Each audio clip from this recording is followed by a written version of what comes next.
안녕하세요. 돈 되는 상식입니다. 얼마 전 바뀌는 도로교통법과 관련된 영상을 업로드했는데요. 오늘 말씀드릴 내용은 주정차 단속이 되기 전에 피하는 방법에 대해서 말씀드리려고 합니다. 대부분의 사람들이 잘 모르고 있는 내용이기도 하지만 도로교통법이 이번에 많이 바뀌면서 어떻게 바뀌는지 모르고 계시다가 단속되는 일이 없도록 미리 확인하시면 좋을 듯 합니다. 시청하시면서 구독과 좋아요 꼭 부탁드릴게요. 구독과 좋아요는 영상 제작에 힘이 됩니다. 우선 모순 아닌 모순 같은 알람 서비스가 있는데요. 바로 주정차 단속 알람 서비스입니다. 도로에 잠시 주정차하거나 불법 정차했을 경우 단속이 되기 전 알람 문자로 알려주는 서비스가 있는데요. 주정차 단속 알림 시스템입니다. 주정차 단속 알림 시스템은 불법 주정차 지역의 차량에 대한 고정식 이동식 CCTV의 단속 내용이 신청자 조회 시스템과 연동하여 운전자에게 불법 주정차에 대한 사전 경고 안내 메시지를 발송하여 차량의 신속한 자진 이동을 유도하고 주정차 질서를 정착시켜주는 정책인데요. 무인 단속 CCTV에 의한 주정차 단속 시 과태료 스티커 미부착으로 단속 사실을 인지하지 못한 운전자가 계속하여 동일한 장소에 위반하는 사례가 다수 발생하고 있어 이러한 민원 업무를 사전에 경고 안내 메시지로 전송을 합니다. 이 서비스를 미리 신청해 두시면 단속되기 전에 문자를 발송하게 되는데요. 신청자에 한해서만 서비스를 제공합니다. 만약 신청을 하게 되면 불법 주정차를 하게 되었을 경우 차량 번호와 시간, 장소 등을 실시간으로 정보를 전송하여 관제 시스템에서 단속 경고 메시지를 신청자에게 보내게 됩니다. 그럼 신청은 어떻게 하는지 한번 살펴보도록 하겠습니다. 홈페이지에 들어가시면 이렇게 지역별 확인이 가능하고요. 오프라인 신청 방법과 스마트폰 어플을 이용한 신청 방법 등이 있는데 그냥 편하게 스마트폰 어플을 다운받아서 신청을 하시면 됩니다. 우선 구글 플레이 스토어에 접속을 하시고 주정차 단속 서비스를 다운로드 받으시면 되는데요. 주정차 단속 통합 가입은 원활한 서비스를 위해 고객의 전화번호와 단말기 식별 정보를 이용할 수 있는 권한이 필요합니다 라는 안내 문구가 나타납니다. 확인을 누르시면 주정차 단속 알림 서비스에 전화를 걸고 관리하도록 허용하시겠습니까? 라는 문구가 나타나는데요. 허용을 하시고 접속을 하시면 됩니다.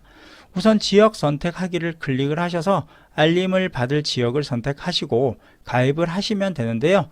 가입하기를 선택하시고 해당 내용을 천천히 잘 읽어 보신 후에 모두 동의를 하시면 정보 입력란이 나타납니다. 차량 번호와 휴대폰 번호 등을 모두 입력하시면 가입이 완료되는데요. 가입하신 이후에 필요 없으시다면 이렇게 서비스 탈퇴 신청을 하시면 되니까 부담 없이 가입을 하시면 될 듯 합니다. 그럼 오늘은 불법 주정차를 했을 경우에 알림 서비스로 인해서 단속이 되기 전에 피할 수 있는 방법에 대해서 말씀을 드렸는데요. 4월부터는 바뀌는 도로교통법이 몇 가지가 있는데 못 보신 분들을 위해서 중요한 것만 간단히 말씀드릴 테니까 아시는 분들은 여기까지만 시청을 하시고 모르시는 분들은 끝까지 봐주시면 도움이 되실 듯 합니다. 우선 첫 번째로 어린이 보호구역 내 주정차 위반에 대한 과태료 부과인데요. 시행은 5월 11일부터 시행됩니다. 지난해 11월 10일 개정 공포된 도로교통법 시행령으로 과태료 상향 규정은 6개월이 경과 후에 시행됨에 따라서 2021년 5월 11일부터 시행이 되는데요. 어린이 보호구역의 불법 주정차 위반에 대한 과태료는 이미 한 번 상향되었었는데 추가로 한 번 더 상향합니다. 승용차 기준으로 일반 도로에서의 주정차 위반은 4만원인데 비해서 어린이 보호구역은 기존의 2배인 8만원에서 5월부터는 12만원으로 상향되는데요. 승합차의 경우에는 13만원으로 상향됩니다. 단속이 되면 과태료를 3배를 납부해야 되기 때문에 어린이의 안전을 위해서뿐만 아니라 과태료 부담을 덜기 위해서라도 절대로 하지 말아야 할 듯 하네요. 주정차 위반 외에도 신호위반과 속도위반이 있는데요. 어린이 보호구역에서 신호위반을 했을 경우에는 승합차는 14만원, 승용차는 13만원, 이륜차는 9만원의 과태료를 부과하게 되고 속도위반 시에는 승용차 기준으로 20km 이하는 7만원, 20km 초과 40km 미만은 10만원, 40km 초과 60km 미만은 13만원, 60km 초과 시에는 16만원을 부과하게 됩니다. 제한 속도 30km를 초과했을 경우에는 12대 중과실로 포함되어 과태료뿐만 아니라 형사처벌도 받게 되니까 유의하시기 바랍니다. 두 번째는 보행자 안전속도인데요. 전국에서 실시하는 안전속도 5030입니다. 이는 2019년 4월 도로교통법 시행규칙을 개정하면서 2년 동안 유예 기간을 걸쳤는데요. 올해 21년 4월 17일부터 전국 도로에 시행됩니다. 이미 부산과 몇몇의 지방자치단체에서는 시범적으로 운영하며 자리를 잡았는데, 보행자 중심의 안전수준 개선 및 교통사고 감소를 위하여 도심 내 제한속도를 낮추는 정책으로 간선도로와 이면도로에서의 자동차 운행 속도가 달라집니다. 한국교통안전자료에 의하면 우리나라 68개 지역 안전속도는 5030 시범지역 효과로 사망자 수 63.6%가 감소하고 전체 교통사고 건수 13.3%가 감소하였으며, 차량 정체는 급가속, 급정거가 줄어들고 통행시간 차이는 2분밖에 나지 않는다고 하는데요. 우리나라도 앞으로는 바뀌게 되는데요. 주거지역과 상업지역, 공업지역 내 모든 일반 도로인 간선도로는 기존 최고속도 60km였던 것을 시속 50km의 속도로 운행이 제한되고, 차도와 보도가 명확히 구분되지 않는 주택가 및 어린이 보호구역 등 이면도로의 경우에는 기존 최고속도 40km였던 것을 시속 30km로 속도를 제한합니다.